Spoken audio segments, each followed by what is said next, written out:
안녕하세요. 황필구 신부입니다. 한 주간 또 잘 지내셨죠?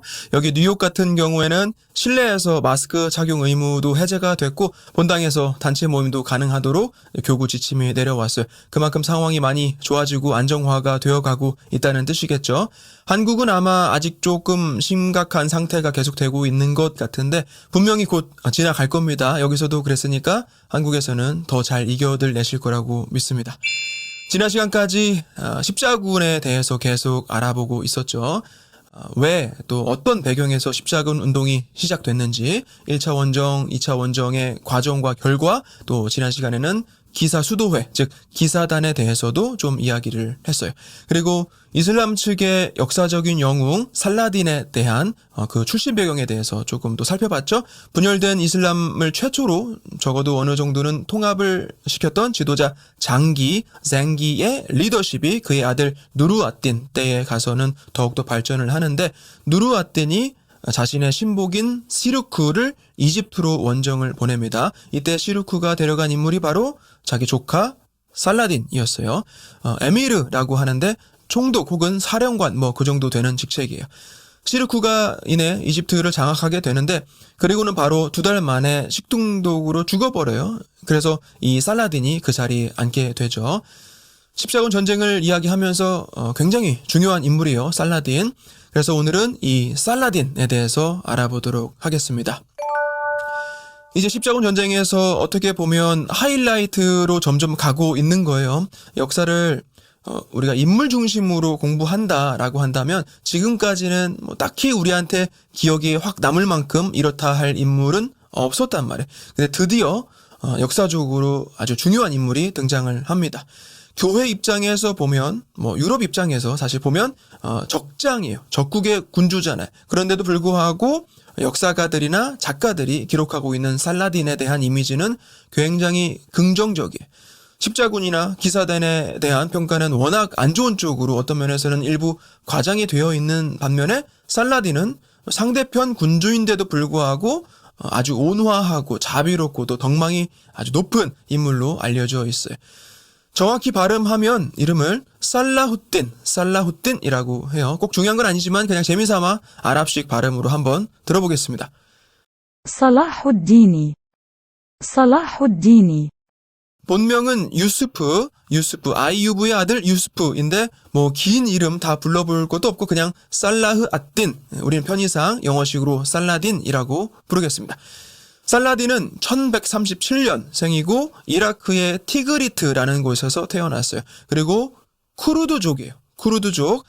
당시 이슬람 세계에서 주도 세력은 투르크족이라고 그랬죠. 투르크족. 그 밖에도 아랍계, 페르시아계 등등 여러 민족이 공존하기도 하고 서로 세력 다툼을 하기도 했는데, 살라딘은 이 쿠르드라는 말하자면 소수민족 출신이었던 거예요. 지난 시간에도 언급했지만 아버지 이름은 아이유브, 삼촌은 시르쿠라고 했죠. 이마드 아딘 장기가 한참 활동하던 시기에 인연을 맺게 되고 나중에는 그 수하로 들어가게 됩니다. 살라딘도 자연스럽게 어려서부터 이슬람 교리랑 또 군사적인 교육도 받으면서 성장을 해요. 십자군 1차 원정 때만 해도 이슬람 내부의 분열이 너무 심해서 예루살렘도 뺏겨버렸는데, 장기 왕조의 장기랑 그의 아들 누르아딘이 이슬람 세계를 단합시키고 십자군하고 전쟁에서도 여러 번 승리를 거두면서 판세를 이슬람 쪽으로 가져온단 말이에요. 그리고 그 당시에 아이유브 패밀리, 그러니까 아이유브, 시르쿠 또 살라딘은 이제 그들 군주 측근에 있으면서 큰 힘이 되어준 것이죠. 그러다가 누르아딘이 이집트의 요청에 의해 시르쿠를 이집트로 보내고, 그때 살라딘이 부관으로 동행하면서 자신의 두각을 드러내기 시작합니다. 그리고는 스스로 이집트를 차지해버린 삼촌 시르쿠에 이어서 이집트의 새로운 총사령관으로 추대가 돼요. 당시에 이집트 고관들이 살라딘을 지켜 세워줬던 것은 살라딘의 위대함을 봤기 때문은 아니었을 거예요. 이집트 아프리카인들은 사실 피지배자 입장이죠. 중동 출신 지도자들이 오히려 이방 침략자들이란 말이에요. 그들 입장에서는 어떤 강력한 총사령관보다는 가능하면 비리비리한 놈이 편하겠죠. 이제 그런 그들 입장에서 살라딘은 억지로 삼촌 따라온 딱히 큰 힘도 없어 보이는 애송이처럼 보였을 거예요. 근데 전혀 그렇지 않았죠. 발톱을 감춰왔던 호랑이 같은 존재였어요. 굉장히 빠른 시일 내에 살라딘은 이집트 전역을 다 정복해버립니다. 이집트뿐만 아니라 수단, 요르단, 예멘 일대까지 전부 다 장악을 해요. 안정적으로 백성들을 다스리면서 군대도 더 크게 양성을 해요. 그냥 무력으로만 다스린다라기보다는 학교나 병원 또 여러 복지시설 등등도 곳곳에 신경 쓰면서 그야말로 정치다운 정치를 하고 그러면서 백성들의 지지도 받게 돼요. 한편 누르아딘 입장에서는 불안해지죠. 아무리 부하라고 해도 한쪽에서 점점 힘을 키워가고 있는 살라딘을 경계하지 않을 수 없는 거예요. 사실 처음부터 쿠르드족인 시르쿠 또 살라딘을 이집트로 보냈던 것도 소수민족 출신이고 또 크게 욕심도 없어 보여서 그랬단 말이에요. 괜히 그쪽에서 자기만의 국가를 세우고 나랑 대적하자고 나오면 안 되는데 쿠르드족이면 세력을 키워봐야 얼마나 키울 수 있겠나 했던 것도 있었을 거라고요. 근데 살라딘은 그런 약점에도 불구하고 너무나 승승장구하고 있었던 거죠. 살라딘 입장에서도 잘만 하면 누르아딘 내가 밟아버릴 수도 있겠는데 하는 생각이 들었을 거예요. 하지만 그래도 누르아딘하고는 크게 마찰을 일으키거나 하지는 않아요. 이 누르아딘도 내가 호랑이를 키웠나 싶어서 직접 이집트로 쳐들어가고 싶었지만 이미 나이도 많고 해서 결국 머지않아 고령으로 사망을 합니다. 이때 살라딘이 누르아딘의 미망인을 자기 부인으로 받아들이고 그의 아들의 보호자로 자처하면서 알레포나 모술 또 여러 누르아딘이 다스리던 영토들을 다 꿀꺽해요. 살라딘은 이제 셀주크 제국으로부터도 독립을 선포합니다. 이미 셀주크보다 더 잘 나가고 있었죠. 스스로 이집트 술탄 자리에 앉고 아이유브 왕조를 출범해요. 이 즈음 돼서는 이슬람 수니파랑 시아파도 거의 통합을 합니다. 이전에 십자군에 의한 카이로 근처 시아파 학살 사건도 있었지만 살라딘이라는 위대한 지도자 아래 그렇게나 서로 못 잡아먹어서 안달이었던 수니파 시아파도 일시적이나마 힘을 합치자는 쪽으로 마음을 모으기도 해요. 그렇게 살라딘은 자기 반대 세력도 하나하나 처리를 하고 세력도 점점 확장해서 북아프리카, 이집트, 아라비아, 예멘, 시리아, 이라크 북부까지 다 아우르는 거대 제국을 다스리게 됩니다. 자, 이제 살라딘은 십자군과의 전쟁이 불가피하죠. 이미 누르아딘 때부터 십자군하고 마찰은 계속 이어져 오고 있었는데 이제는 이슬람 세계의 대표 지도자로서 십자군 주적이 누구냐라고 하면 살라딘이라고 나오는 거예요. 여러 차례 십자군과의 전투에서 승리를 거듭하는데 1177년 팔레스타인 몽기사르 전투에서 살라딘이 대패를 해요. 십자군 대 살라딘, 정확히는 예루살렘 왕국 대 아이유브 술탄국의 전투라고 봐야겠죠. 이때 예루살렘 왕이 바로 보두엥 4세. 그리고 이 몽기사르 전투에서는 샤티옹의 레널드라는 인물하고 또 성전 기사단까지 해서 대활약을 합니다. 보두엥 4세는 영화 킹덤 오브 헤븐에서도 나오는데 한센병, 그러니까 나병을 어려서부터 앓고 있었어요. 굉장히 용맹하고 또 훌륭했던 왕으로 기록을 합니다. 얼굴이 망가져 있으니까 공식 석상에서는 은 가면을 쓰고 나왔다고 하고 말년에 가서는 몸이 말을 안 듣는 상황에서도 말 안장에 자기 몸을 묶고 전쟁터를 나갔다고 해요. 그러니 그걸 보는 병사들 또 주민들은 얼마나 감동을 받았겠어요. 굉장히 강력한 힘과 또 지략을 소유하고 있었고 정치도 아주 잘하고 아주 카리스마 있었다고 해요. 보두엥 4세, 보두엥 4세 이후로 십자군층에는 왕다운 왕이 나질 않았다라고 평가하기도 합니다. 아버지 아모리가 이집트의 가치를 알게 됐고 이제 보두엥 4세도 이집트를 점령해야 큰 권력을 가질 수 있다. 그리고 성지도 확실히 지킬 수 있다라는 걸 알고 있었어요. 그래서 살라딘하고는 무조건 대적할 수밖에 없는 거예요. 그래서 몽기사라 전투에서 살라딘 군대를 짝살내고 살라딘은 간신히 살아 도망쳐 나오는데 이후로도 살라딘은 보두엥 4세를 계속해서 경계했을 정도로 보두엥 4세의 영향력이 대단했다는 거예요. 십자군 전쟁에서 예루살렘 왕으로서는 가장 유명한 인물이에요. 보드행 4세 한센병을 앓았다라는 것 때문에 더 유명하기도 하고 살라딘을 상대로 여러 차례 승리를 거뒀기 때문에 군사적인 업적으로도 충분히 인정을 받고 있는 것이죠. 그리고 병 때문에 일찍 죽어서 좀 아쉬움이 많이 남기도 해요. 샤티옹의 레날드 같은 인물은 이름으로 짐작할 수 있겠지만 프랑스 출신이고 2차 원정 이후에 안티오키아 공국에 남고 이후에 공작까지 됩니다. 그러다가 이슬람의 포로로 잡혀서 16년 동안 감금 생활을 해요. 그 이후에 이슬람에 대한 적대심이 극을 치게 돼요. 남은 일생을 무슬림에 대한 복수심으로 잔인한 학살, 약탈을 자행하고 또 무자비한 공경을 끊임없이 주장합니다. 몽기사르 전투 이후에 예루살렘과 살라딘이 그 휴전 협정을 맺는데 그 와중에도 십자군 내에서는 좀 기다려보자 혹은 지금처럼 안정을 유지하자라는 쪽과 아니다 하루빨리 저 이교도들 다 죽여버려야 한다라는 쪽이 나뉘었었어요. 말하자면 온건파랑 강경파의 의견 마찰이라고 볼 수 있는데 이 샤티옹의 레날드는 무조건 강경파에 속하죠.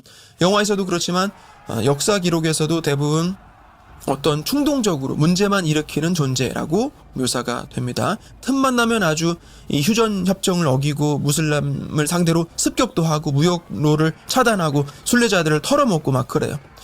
그럼 또 살라딘은 또 이제 계속 컴플레인하고 보드행 4세는 직계 후손이 없었어요. 시빌라라는 누나가 있었는데 아들이 하나 있었어요. 그러니까 보드행 4세 조카가 유일한 왕족 핏줄 남자였던 거죠. 시빌라 남편이 죽고 재혼을 하는데 기드 류진양이란 인물하고 결혼을 합니다. 이름이 기예요. 기. 망나니 기라고 불리울 만큼 질이 그렇게 좋은 인물은 아닌데 샤티옹의 레날드랑 비슷하게 강경파에 속해요. 보드행 왕한테 계속해서 전쟁하자고 쪼르고 막 그래. 보드행 4세랑 트리폴리의 레몽 또 이따가 얘기할 거지만 발리안 같은 이들을 이제 온건파라고 이제 보는데 그 온건파는 어쨌든 먼저 쳐들어갈 게 아니라 수비를 주로 하는 전략을 쓰고 어떻게든 살라딘을 지치게 만들어서 약점을 공략하자라는 전법을 고수하고 있었는데 망나니 기랑 샤티옹의 레날드 같은 인물들은 아니다 저것들 지금 당장이라도 가서 싹 쓸어버려야 한다라고 주창 외치는 쪽이었어요. 사실 당시로서는 예루살렘 왕국 자체 병력만으로 전 이슬람을 상대한다는 건 좀 역부족이었어요. 보드행은 그걸 알았던 거죠. 그런데 그 밑에 어리석은 것들은 그걸 못 보는 거예요. 말도 안 듣고. 그러는 와중에 이제 보드행 4세가 죽고 이제 전세가 역전되는 거예요. 그리고는 그의 조카가 왕위에 올라요. 보드행 5세가 되는 거죠. 근데 또 얼마 안 돼서 죽어요. 그래서 망나니 기가 왕위를 이을 것이냐 말이 많았는데 왜냐면 시빌라 공주 남편이었으니까 다들 걔는 절대 안 된다. 그래서 시빌라가 여왕이 되는데 바로 남편 기한테 왕위를 양도합니다. 그래서 그렇게 이제 예루살렘이 망해가는 거예요. 망나니 기가 예루살렘의 왕이 되고 강경파가 이제는 아주 기가 살아나요. 그동안 수비 전략이나 짜면서 답답했는데 이제는 우리가 나갈 때가 됐다라고 하면서 들고 일어나는 거죠. 십자군 전쟁 사상 최대 규모 병력이 출정을 합니다. 이전까지는 어떻게 보면 예루살렘 왕국 때 아이유브 술탄국 그러니까 보드행 4세대 살라딘의 전쟁 정도의 규모였는데 이제는 각각 끌어모을 수 있는 병력이랑 지원군 또 용병들을 다 모아와요. 양쪽에서 각각 25,000씩. 휴전협정 이후로 살라딘도 나름 힘을 키우고 있었단 말이에요. 마리 휴정이 이제 사실은 계속해서 힘을 비축하고 있는 거죠. 이슬람 통합 작업을 해왔던 거예요. 전 이슬람을 상대로 호소하는 거죠. 이 십자군 얘네들 우리가 힘을 합치면 몰아낼 수 있다라고 하는 거예요. 그래서 어디서 만나느냐? 이스라엘 갈릴레아 티베리아스 근처 하틴이라는 곳이에요. 하틴 전투 혹은 하틴의 뿔 전투라고 합니다. 결과는 십자군 완패, 거의 전멸당해요. 3,000명 정도 남았다고 해요. 문제가 뭐였느냐? 일단 망나니 기의 무능함이죠. 그 정도 대규모 병력을 데리고 전투에 나갔던 경험도 없고 그리고 그때가 7월 한여름이었단 말이에요. 근데 그저 돌진만 생각하고 아무 개념 없이 들이대기만 하다가 결국 엉뚱하게 황량한 땅 한가운데 진지를 구축하게 돼요. 아니 가장 중요한 게 물을 확보하는 거잖아요. 우물이 있던지 강이 가까이 있던지 마실 물이 있는 곳에 자리를 펴는 것이 기본 중에 기본인데 가뜩이나 건조하고 먼지도 많은데 물도 없는 곳에 베이스를 두게 된 거예요. 살라딘의 유도 작전에 말려든 건데 처음엔 살라딘도 놀라서 얘네들 무슨 고도의 작전이라도 펴는 건가 이렇게 쉽게 걸려든다고? 혹시 함정인가 하고 가만히 보는데 그게 아니라 그냥 얘네들 별 생각이 없구나 라는 걸 알게 돼요. 그 다음에 살라딘이 어떻게 하느냐, 밤새 불을 지펴서 연기를 그쪽에 불어넣고 꽹가리 치고 시끄럽게 해서 잠을 못 자게 하는 거예요. 물을 하루만 못 마셔도 사람이 아주 미칩니다. 모델들이나 운동선수들 수분 조절한다고 물 안 마시고 사우나 가서 땀 빼고 그러면 그 하루 종일 굉장히 날카로워지는 거 아시죠? 근데 거기에다가 잠도 못 자게 한다. 어떻게 되겠어요? 전부 정신병 걸리는 거예요. 땡볕에 하루 종일 물도 못 마시고 탈수가 오는데 갑옷은 무겁고 체력은 바닥나는데 거기에 연기 마시고 잠도 한숨을 못 자요. 그런 상태에 새벽에 바로 살라딘은 공격에 들어갑니다. 단 한 번의 공격으로 전멸을 시켜버려요. 이제 그렇게나 기다리자, 수비 전력으로 가야 된다라고 했던 온건파를 무시한 그 강경주의자들이 그냥 무대포로 밀어붙인 전투의 결과가 바로 이렇게 처참하게 드러난 거예요. 이때 생포당한 예루살렘의 왕 막내니 기이가 이제 끌려와서 한 1000마디가 물 좀 주세요 였어요. 물 좀 주세요. 한심하죠. 영화에서는 살라딘이 아주 여유롭게 시원한 얼음물을 가지고 나와서 기세 등등해하는 장면도 나옵니다.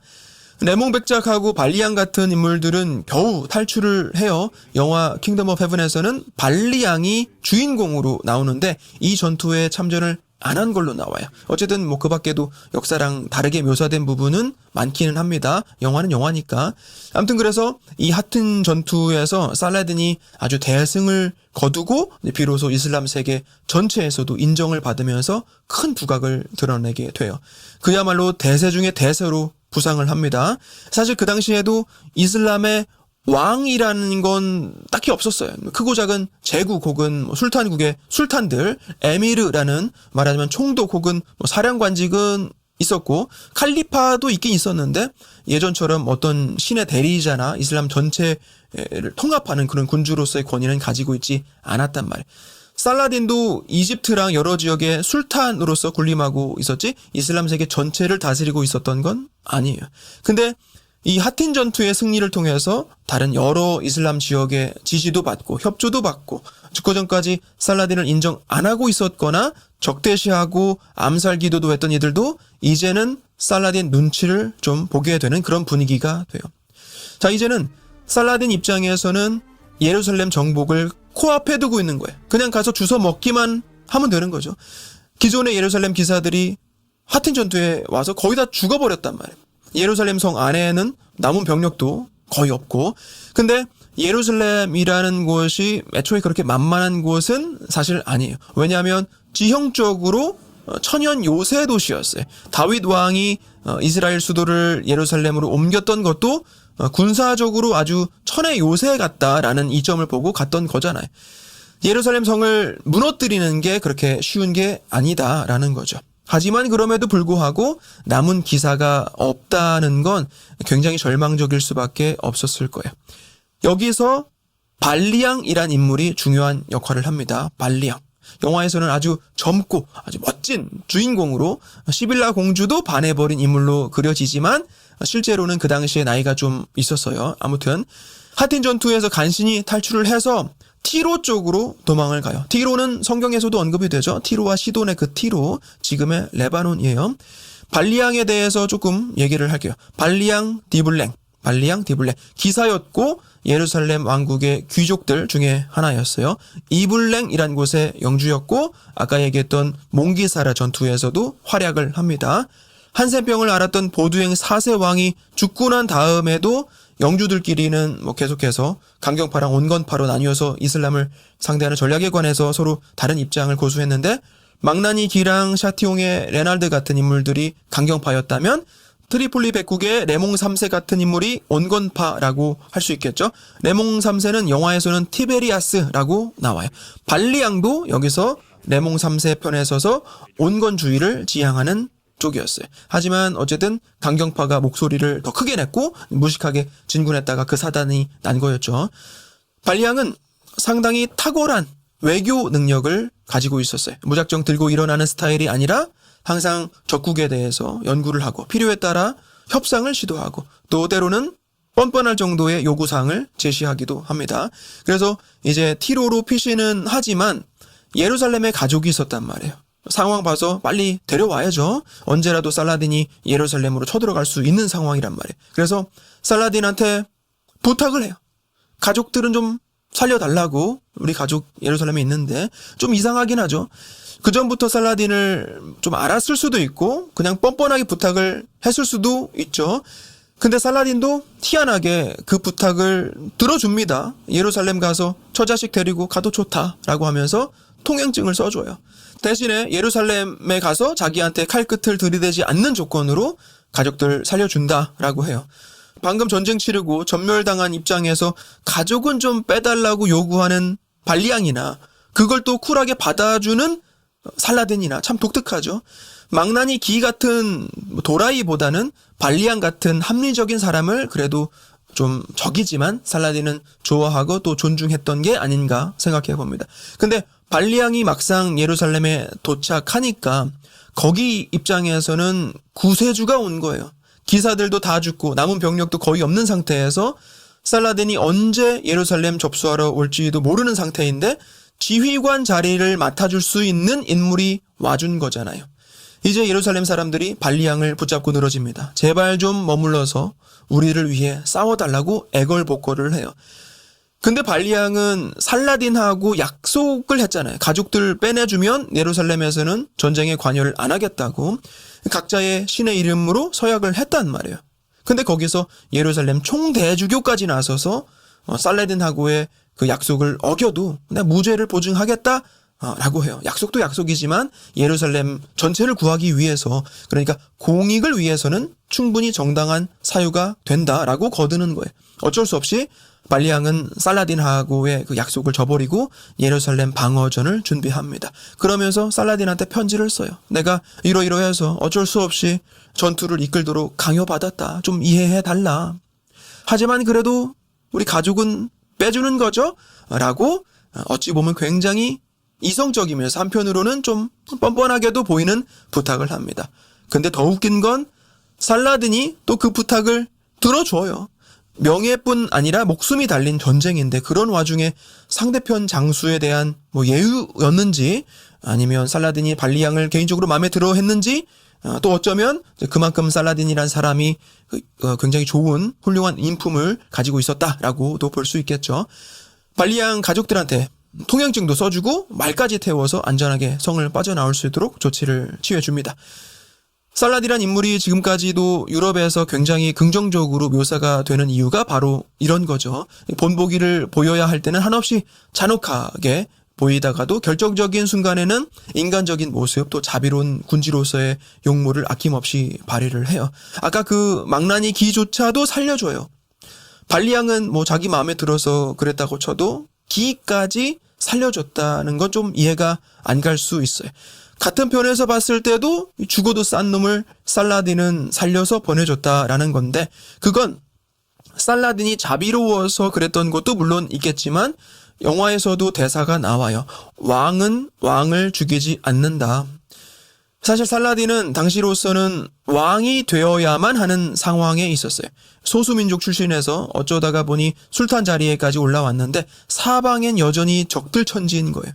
본인이 살기 위해서라도 길은 하나뿐인 거죠. 그들을 전부 제압하고 이슬람을 통합하고 절대적인 군주로 군림하는 수밖에 없는 거예요. 그때 이 십자군과의 전쟁은 더할 나위 없이 좋은 기회죠. 공공의 적인 십자군과 맞서 싸우자는 명목으로 이슬람 세계의 영주들의 뜻을 하나로 모을 수가 있으니까 영화 마지막 즈음에서도 대사가 나와요. 발리앙이 살라딘한테 당신에게 예루살렘은 어떤 의미요? 하고 물었더니 살라딘의 대사가 nothing and everything 이라고 해요. 그리고 살라딘을 지원하러 온 무슬림들도 순수하게 예루살렘을 되찾자라고 온 사람들도 있었겠지만 이런 말이 있어요. 낙타가 차면 돌아간다.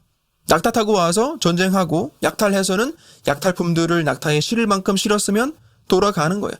십자군 운동에 참여했던 왕족들, 귀족들, 또 기사들과 크게 다를 거 없죠. 물론 순수한 믿음과 영성으로 온 사람들도 분명히 많았지만 동시에 한몫 챙겨보자라고 왔던 사람들도 상당히 많았죠. 양쪽 모두에서.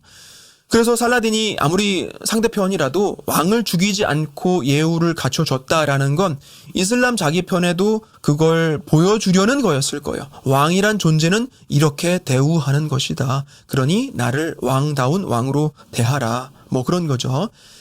자, 다시 예루살렘 공성전으로 돌아가서 발리앙이 이렇게 보니까 여건이 너무 불리해요. 기사도 없고 병력들도 다 뿔뿔이 흩어져 있고. 그래서 다시 한번 재정비를 합니다. 도망가고 뭐 이런 인원들부터 해서 다 긁어 모아가지고 한 6만 정도의 병력을 구성해요. 그리고 기사들도 새로 임명을 합니다. 영화에서도 나오는데 어떤 멋진 대사 치면서 그대들을 기사로 임명한다. 뭐 이런 장면이 있어요. 어쨌든 책임감 또 긍지 같은 걸 주면서 기사도를 따르는 진정한 기사들 부대를 구성하도록 합니다. 자, 이제 살라딘이 대군을 이끌고 예루살렘 성으로 진군을 하죠. 살라딘은 이미 예루살렘 영지 대부분을 점령한 상태였어요. 격전을 벌였기도 했지만 상당 부분은 살라딘의 자비로움에 대한 그런 소문을 듣고 자진해서 항복을 했어요. 아무튼 예루살렘에서는 또 치열하게 공성전이 벌어지고 금세 예루살렘 성 한쪽 벽이 무너져 버립니다. 만만찮게 방어를 하고는 있었지만 간신히 버티는 정도였어요. 결국 무너지게 되어 있는 거예요. 이때 발리앙이 살라딘하고 협상에 들어갑니다. 사실 협상이라는 게 서로 비슷한 상황에서 줄 게 있고 받을 게 있을 때 이루어지는 거 아니겠습니까? 근데 당시 상황은 살라딘 입장에서 예루살렘 정복은 시간 문제였단 말이에요. 협상을 안 해도 어차피 내가 이기는 전쟁에서 무슨 거래를 하겠어요.